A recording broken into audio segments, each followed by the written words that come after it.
Delhi gate ते नेप्ती नाकापर्यंत नव्यानं झालेला रस्ता काँक्रिटीकरण, रस्त्याच्या शेवटच्या बाजूने जुना रस्ता व नवा रस्ता मॅच न झाल्यामुळे अपघाताचं प्रमाण वाढलंय।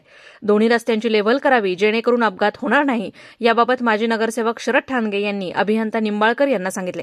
संग्राम जगताप यांच्या नेतृत्वाखाली नगर शहरामध्ये सिमेंट काँक्रिटीकरणाचं काम प्रगतीपथावर आहे। मात्र दिल्ली गेट ते नेप्ती नाकापर्यंत झालेल्या सिमेंट काँक्रिटीकरण रस्त्याची महापालिकेच्या ठेकेदारांनी लेव्हल लक्षात न घेतल्यामुळे काँक्रिटीकरण झालेला रस्ता व जुना रस्ता यामध्ये खटकी पडली आहे। या खटकीमुळे अपघात होण्याची दाट शक्यता आहे। हे महानगरपालिकेच्या लक्षात शरद ठाणगे यांनी आणून दिलं।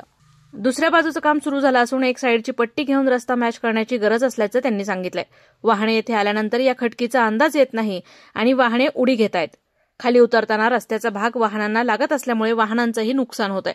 तरी संबंधित ठेकेदारांनी या रस्त्याची दोन्ही बाजूने व्यवस्थित एकत्रित लेव्हल करून घ्याव्यात अशी विनंती त्यांनी प्रशासनाला केली आहे। नेप्ती नाक्यावरील काँक्रीटचं काम संग्राम जगताप यांच्या नेतृत्वाखाली चांगलं चालू आहे आणि हे काम करत असताना सगळ्या रोडवर सगळ्या नगर शहरामध्ये जे काही कामं चाललेत त्या ठिकाणी काम खूप चांगले चाललेले आहेत आणि काम करत असताना PMC वाल्यांनी आणि यांनी इथं या ठिकाणी लेवलचं लक्षात न घेतल्यामुळं जो रोड काँक्रीटचा झाला त्या काँक्रीटच्या रोडवर मोठी खटकी पडल्यामुळं तिथं ॲक्सिडेंट होऊन जीवितहानी होण्याची दाट शक्यता आहे। म्हणून मी PMC वाल्यांच्या लक्षात आणून दिलं आणि निंबाळकर साहेबांच्या लक्षात आणून दिलं की आता राहिलेली एक साईडची पट्टी आहे त्या साईडच्या पट्टीला रोड खाली खोदून ते रोड मॅच करणं गरजेचे आहे। त्याचप्रमाणे खासदार विखे साहेबांनी सीना नदीवर नगर कल्याण रोडसाठी पुलाला पैसे आणले।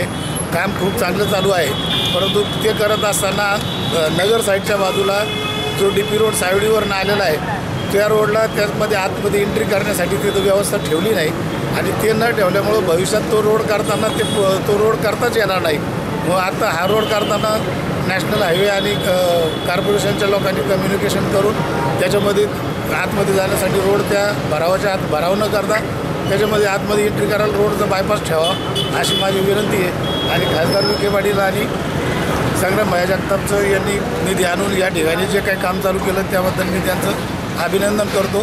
काम चांगलं चालू आहे, परंतु या टेक्निकल पद्धतीने न झाल्यामुळं इथं अपघात घडण्याची दाट शक्यता आहे। आता महापालिकेच्या अधिकाऱ्यांना काय आश्वासन दिलं?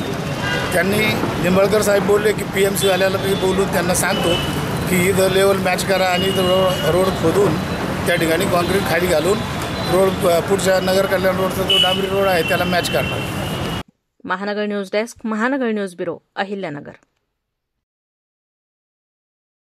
कॉंग्रॅच्युलेशन्स वहिनी, बाळ झाल्याबद्दल। पण मी ऐकलंय डिलिव्हरी फार क्रिटिकल होती, आता ठीक आहे ना सगळं? अगं होता थोडा प्रॉब्लेम, पण स्त्रियांच्या आरोग्याची संपूर्ण काळजी घेणारं मातृसेवा होतं ना साथीला। सगळं सुरळीत झालं। किशोर वयापासून ते रजो निवृत्तीपर्यंत स्त्रीच्या आरोग्याची संपूर्ण काळजी घेणारं अहमदनगर मधील पहिलं स्त्री रुग्णालय Matruseva women's hospital, obstetric ICU, किशोरवयीन आणि विवाहपूर्व समुपदेशन, गरोदर माता तपासणी आणि प्रसूती, पहिल्या सिझेरियन नंतर नॉर्मल डिलिव्हरीची सोय। मातृसेवा विमेन्स हॉस्पिटल, सक्कर चौक, नवीन टिळक रोड, अहमदनगर। फोन 9850 20 0017।